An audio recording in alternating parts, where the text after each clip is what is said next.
Gary, tell me a little bit about your Case IH 2366 combine here. She looks like a nice combine. Well, I bought it used, of course. I'm a John Deere man, so I couldn't afford a green one, so I bought a red one. And as you notice, this is the second red one I've owned, so that'll tell you what I thought of the combine. Anyway, we've upgraded several things in it since we've bought it. I run a 25-foot platform on it now. I had a 20, kept overrunning the sickle, so I put a 25 on it. Thought that would slow me down. It didn't. I run a 6-row corn head on it. And of course, the 25-foot platform had a single point hookup for the hydraulics, so I converted the combine over to single point hookup. That has got to be one of the nicest things you could do on these combines, because to hook them up otherwise, you know, they were a little bit of a pain, but that is slick. Yeah. And also another thing I added in there, I've got a camera system because I can never see behind me or up in the grain tank. So I've got one facing in the grain tank, one out on the end of the auger, and one going out the back. So when I go down the road, I can see who's coming up behind me. Other things we've done to it, a couple years before I quit farming, I had a hole in the transition cone, so we pulled the feeder house off. We've replaced the chain on the feeder house, put in a new transition cone, all new concaves, new RAS bars, new rotor belt. On the other side, since I've had it, we've put new clean grain elevator chain in, a lower auger, the pan, and then of course the bottom ends of the clean grain elevator always wear out. What else did we do to it?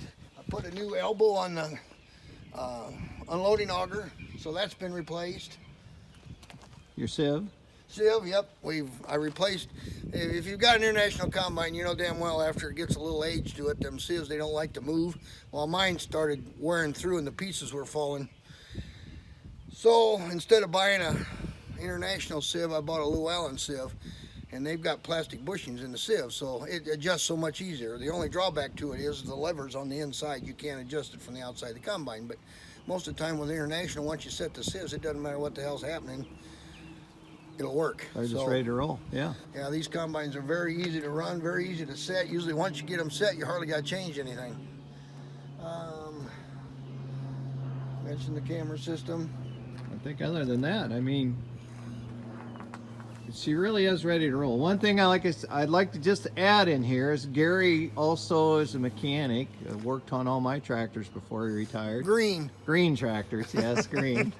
But anyway, you know, when you have two jobs, you can't afford breakdowns when you're harvesting, because there'd be times where you'd have to go help somebody with their tractor or something. So every year, anything it needed, you put in it, didn't you, Gary? And I do the work. I did the work myself, which helps. But I mean, you were just that type of guy that you didn't want to be broke down during harvest. Well, nobody wants to be broke down at harvest. No, but when you got another job, you cannot afford to be broke down. Yeah. So yeah, no, but I think if you're looking for a 2366 Case IH combine, come to the sale in Hooper, Nebraska, June 26th out at the farm. One other thing I did to it also is the rear bushings on the rear axle come with 2 Zerks. Well, when I redid the bushings on the rear axle, I put 2 more in so it greases from top and bottom. Really? So that's one little thing that seemed to help keep, because they like to wear out there too. So. Well, you can kind of tell by our conversation here, Gary's a pretty straight shooter and has a lot of pride in his combine. And I'll tell you what, if you're looking for 2366, this is one to come and look at. Thank you, Gary. Yeah.